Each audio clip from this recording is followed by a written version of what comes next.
Thanks, Georgie, for inviting me, having me over here. So, while talking about the future of tabloids in India, the topic that has been given to me today, I'll be drawing a lot from my own experience working in English tabloids and tabloid like journalism in a broadsheet, and also give you a background of a bit of a tabloid history in India, especially in Mumbai. I started my journalistic career coincidentally with a tabloid in mid 1980s, and my last stint was again in a tabloid. In between, I'd done Times of India, Business Standard, all the papers, mostly in Bombay. So right now, I've taken a break from journalism, the second time in my career, and I'm now merely an observer. Though I'll be donning the role of a soothsayer because I'm supposed to predict what will happen next. So it was in the mid 1980s when, as a disinterested student, college student, no formal training in journalism, I just thought I wanted to write and I wanted to be a journalist. And those were the days when you could just walk in straight to the editor's cabin and say, "Okay, I wanted a job," and which is something that I would encourage even as an editor in Bangalore Mirror.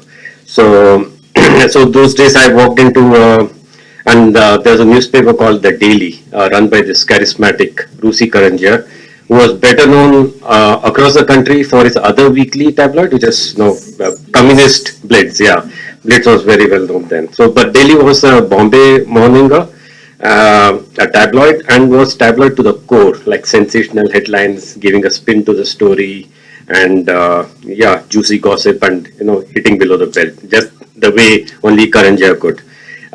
There were two other tabloids, but both were eveningers in Bombay. That was one was the Evening News of India, which was from the Times of India stable, and the other was the nascent Midday, which went on to become really popular for a long period of time. So Bombay, I felt always had a history of accepting of tabloids than any other city in India. I mean, and this has been the continuing trend for the last several decades. Maybe several factors attribute to this. The city is always burgeoning, has a fast-paced life, a professional work atmosphere, then a celebrity culture centered around the energetic film industry and cricket, less obsessed with politics and more with mafia gangs. Those days, there's no mafia right now because the politicians or others have taken it over. And last but not the least, no, it's actually the truth because there's no organized mafia. Organized mafia is conducted by politicians, cops, and bureaucrats. That's what they've taken over the entire thing. So, anyway, that's another topic. So, and it has a most importantly, I think Bombay thrived on tabloid because it always had a well-oiled and efficient public transport system. So everybody's carrying something. That's why an afternoon paper like Midday and Afternoon Dispatch Courier could thrive. There was a period when they were doing very well. So in every sense, it was the only megapolis in the country then, and tabloids flourished. Somewhere in the early 1990s, both the Daily and the Evening News of India folded up, spurred by the super success of Midday and Afternoon Dispatch Couriers, which was run by Behram Contractor, otherwise known as BCB. So it ran purely on his charisma. Cut to the mid 2000s to what I would like to call the DNA phenomenon in Indian journalism. I mean, TV didn't change it so much. Online didn't change it so much, but as much as DNA single-handedly did to especially journalist salaries across the country. So I mean, journalists should every month or something like going to a temple or any worship place, they should bow before DNA for the good that DNA has done to journalists across the country. So, seen as a major competition by Times of India, DNA, Times of India started this mirrors. So, first they started in Mumbai, I mean, barely, I think, 3 weeks before DNA was to launch. And then they were with mirrors in every city that DNA was planning a launch. That included Bangalore, then Pune, and Ahmedabad. So that's how the Mirror was, brought in as a flanker brand by Times of India. And all the mirrors, unlike the earlier tabloids by and large, I think they followed a set and easier said than done formula, is to have exclusive stories on your front page. Front page was sacrosanct, it has to be exclusive. I mean, how you know it's exclusive, you'll know only the next day, I suppose, right? Because when you read the other papers. But you go with a hunch that, okay, this has to be an exclusive story.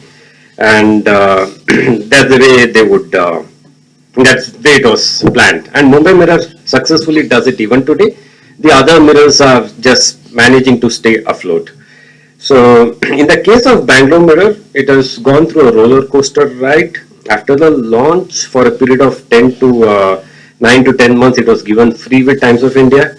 And then afterwards, it was dealing. And for a period of 2 years, I think it was a broadsheet. Then it has gone now back to being a tabloid. So I had spent 6 years in this roller coaster ride in Bangalore Mirror. And in what I believe, with no false modesty, it was a vibrant and a spunky paper during that period. We would, I mean, I mean, it lost some of its sting when it became broadsheet, and it was, I think, a weird experiment by the management. Of course, they would call it a broadloid. Since we are on this subject, it was called a broadloid. I mean, they thought they coined the word, but it was not a very new concept.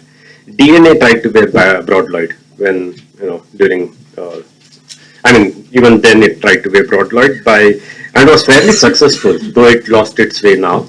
The other broadloid I would consider, and which is doing it successfully editorially, I don't know about revenue wise and marketing wise, is Telegraph from Calcutta. They, to understand the broadloid concept, the distinct and inherent difference between a broadsheet and a tabloid has to be appreciated. Both, the difference in the mind of the producers, that is the media houses, and from the reader's viewpoint. So, broadsheets across the world have stood for credibility. As a recorder of facts that's happening in your city, in the nation, and giving a balanced viewpoint. With the exceptions in UK, where I think they take a clear-cut Labour and Conservative stand. Which paper is a Conservative paper and which is the Labour paper. Tabloids, on the other hand, face a major challenge on the credibility front. I mean, no thanks to the fact that the headlines are bold and screaming, and so, but the tabloids again have an advantage of being irreverent and even casual, more chatty in its language, though the reporters on the editing desk can extrapolate to get away with incorrect English and slang, which is very dangerous. Yeah. In India, unlike in the UK, tabloids are going through an identity crisis. I read somewhere, Akar Pale, who was our columnist, he had, I think in an article in Mint a few years back, said that tabloids in India are basically broadsheet in short pants. And I tend to agree with him. Unlike the broadsheets, the reporters on the desk do not have to be in sync. I mean, which Jayanti made that point that we do replay the story with the reporters, but in tabloid, typically the reporter's job is over the moment he has gathered the information and looked for the oddball tabloid story. That's basically the brief. And once having submitted, his or her role is over and done. The desk and the subeditor then take over, embellish it, and generally lifts it from that moroseness and tepidity that generally goes with any story, gives it a spin while maintaining the due diligence. I mean, it's not that you can get away with the due diligence part of it and sanctity of sources and all that jazz, and tops it off with a headline and strapline to leave the reader to go through the entire piece. So a major letdown in our tabloids is the lack of good photographs. Three elements are crucial to the front page of a tabloid: the story itself, of course, the screaming headline and the strapline, and the photograph. If one of these three elements do not work, the page is dead and buried. And people won't read the paper. People will go to the second pages only if your front page is really good. Now, the talent pool for all these aspects of tabloid journalism are very poor in India. More often than not, reporters cannot think out of the box. The desk does not have the language to pull off any spin convincingly, and the photographers are not enterprising enough. Now, there are other challenges too facing tabloid journalism, like territorial. By and large, they tend to be city papers. Like in 1980s, Midday and the Daily was, and then Mumbai Mirror or Bangalore Mirror or Pune Mirror, they are city based. Now, what has happened is over the years, the broadsheets, all the broadsheets from the Times of India, which we used to consider national paper, and they would give national news, they're also kind of tending towards giving city news, and kind of giving it in depth and covering it more quite extensively. So the tabloids have lost that position of being a city paper, and can be looked towards for giving city news. Every broadsheet is doing now. So now for the last 15 years, even the broadsheets are becoming edition and city specific. And with the space available to broadsheet, they can go in depth and they can give as much as possible. So the only option then for a tabloidish paper to succeed is to go hyper local. Now that requires a lot of resources. Hyper local would need the kind of reporters and the desk that you will need is not a joke. And no, I mean only big media behemoths can put that money, but the revenue is not good enough. I mean, even if it becomes very popular, it's not good enough. So the again coming back to the main challenge of tabloids is that you can do excellent stories, and I can vouch for this that we did in Bangalore. Georgie was there and Rajneesh is there. We did excellent stories during my time as editor. We did follow due diligence and the norms of ethical journalism, all such things. But took up issues, against the high and the mighty, everything.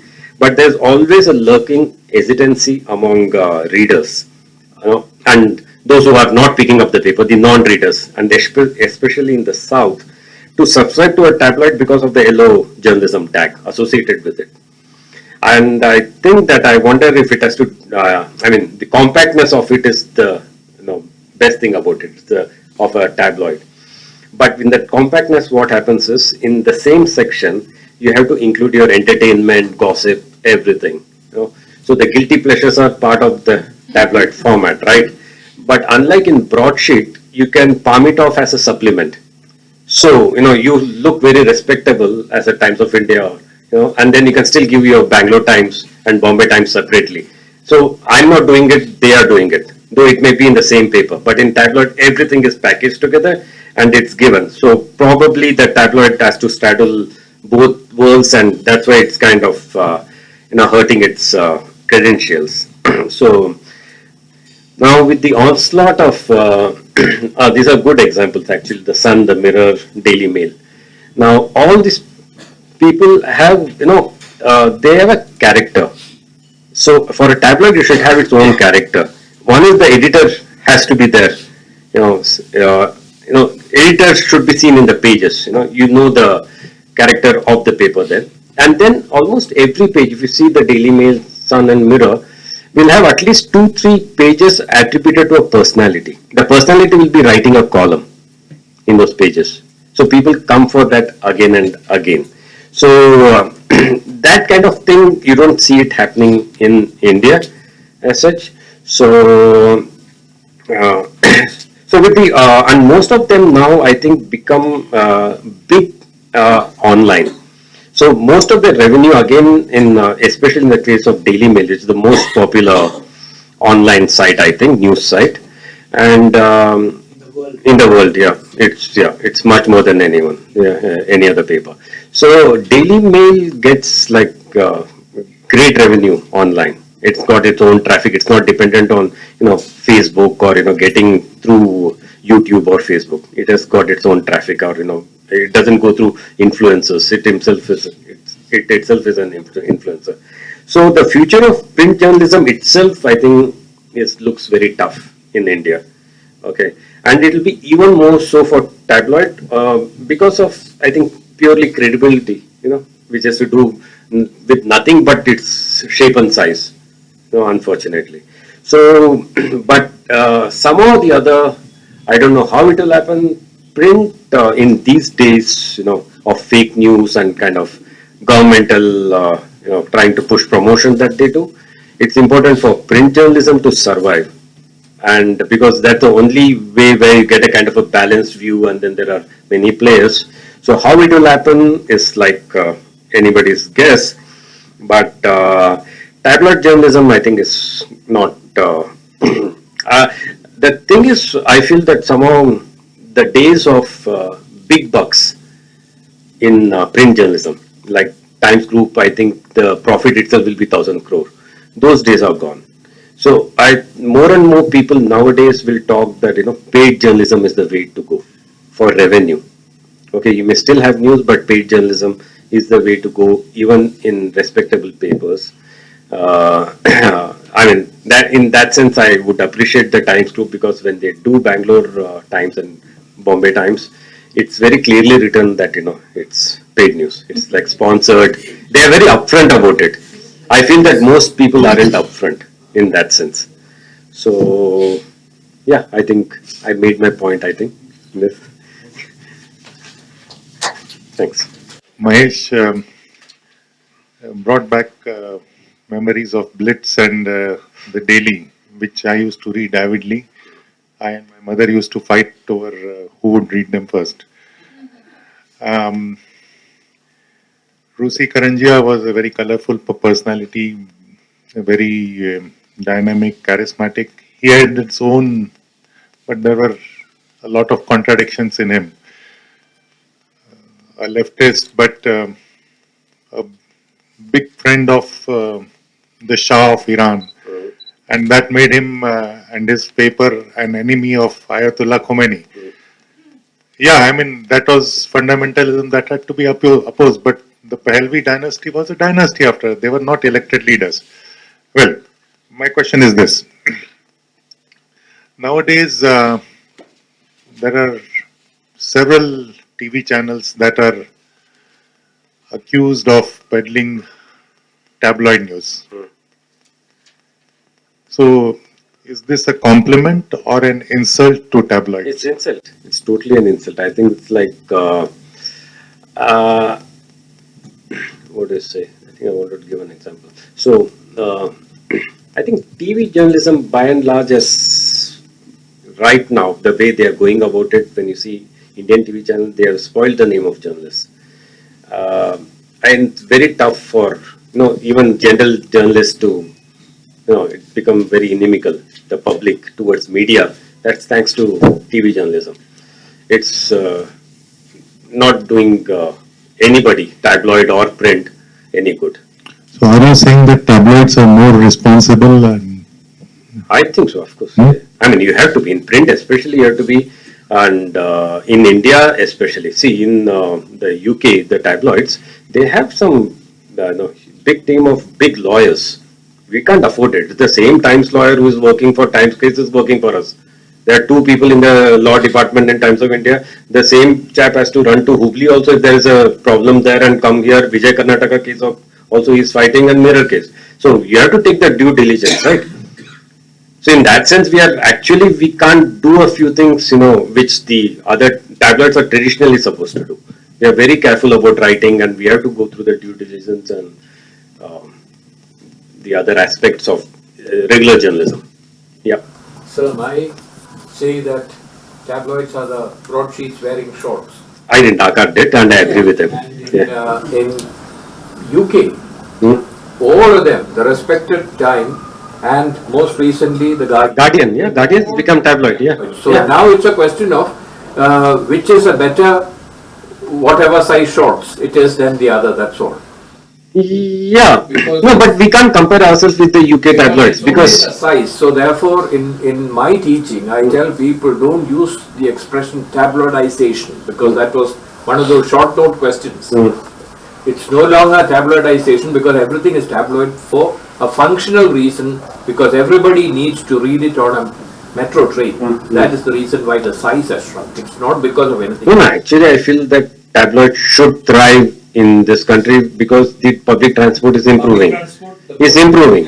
But then there is this question of credibility, which has come from nowhere. It's actually come because of the UK tabloids, because they have this page three pin-ups, which now they have done away with, thanks to the way, yeah, the sensibilities of people.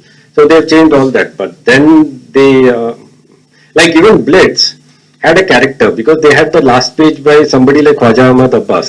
K. Abbas used to write that entire page, so people would go for Karanjia also, how we would produce a paper, but also for these characters, who will be writing columns week after week. Yeah, Sainath was there, yeah. Sudhindra was there. Yeah. Mahesh, I have one question. Yeah. You have said that on a daily basis, a tabloid is successful or not based on that one story which you put on the front page.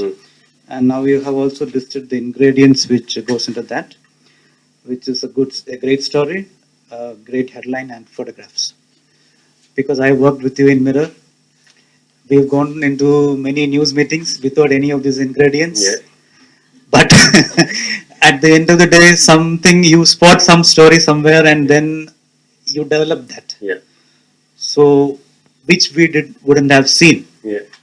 So, what are the criteria which goes into selecting that one story? And how do you spot one? All these three things should come together because I don't want a photo of a BBMP building and doing a story. The story may be great, but ideally I would like to avoid it, right? Where I feel that all these three ingredients come in, and it can make a good page and good headline, and it's a readable story with all the aspects. I think that's where it all lies. I just have an observation, it's not a question. Since I've seen all facets of journalism, having been in a daily newspaper, then a magazine, then television, and a tabloid. Akar was joined as an editor during my stint in Midday. And I feel in each I've learned so much but Midday was the one that initially I had a bit of a challenge because I came from a magazine and then minimum word length would be 700 words and suddenly I needed to finish a story in 300 words. But now after all these years, I feel it's come to of great help because of my social media posts. It's because of my stint in the tabloid and I had to be, very tabloid has to be, the language has to be very crisp and, you have to be to the point, and that's what is exciting about it. And then to get that spin, keeping the sanctity of this story in the sense, not, kind of going haywire, I think it's still, that's what is exciting. Which is very, very different from Difficult, the yeah, daily newspapers of those days which wanted long stories. If you wrote short stories, they would think you were being lazy. Yes. It was a huge challenge. Yeah. She has got a question. I just want to know why tabloid page one is always so depressing. What makes me want to kill myself every day? What's wrong with Bangalore? What's wrong with the world? Why are we living in such a horrible place? But I think the job of any paper, any journalist, is to point out what is wrong with the society and the world. I mean, I came to journalism with an idealistic viewpoint, which I think most of the people who come into journalism are, that I want to change the world for better, right? So I think I'm going to expose the ills of the society, by and large. I mean, I would like to have a happy story with a genuinely good happy story. We have had a lot of positive stories, but by and large, I think it has to be, I mean, people talk about good news and happy news, but I think that's not the, it's the job of a journalist to question the government in power. It is the job of the, no question. These days people are questioning more the opposition. Yeah, which is a ridiculous way of going about it. It has to be the government in power in the center, in the state, in the city that you're publishing from. That should be your job. Yeah, it has to be anti-establishment. You can be fair and you can be balanced, but it has to be anti-establishment. I don't see any role for a journalist. Then you're a hack. You're just, you may as well be a steno or something, keying in whatever the master said. In fact, incidentally, I have a slightly contrary view. I've been seeing a lot of front page stories which are which would come under the realm of positive stories, which are very good. And I'm talking about some recent spate of stories which are cover stories in the Mirror. But of course, there is also the flip side where you're asked to do only positive stories.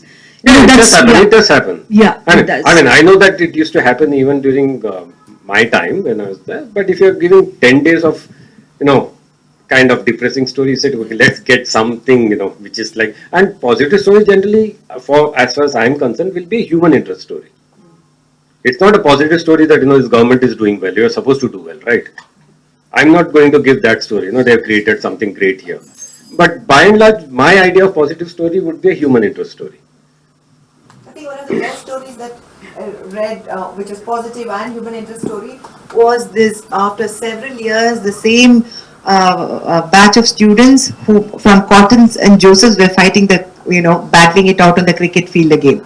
And it was so beautiful, being a local person, local, to be taken back the to city that. flavor is there, It was so everything is nice, captured. and it wasn't pro anybody, It's an old Yeah. world Bangalore charm being captured. Yeah. Yeah, that's the kind of thing, I would look at. Yeah. Thank you.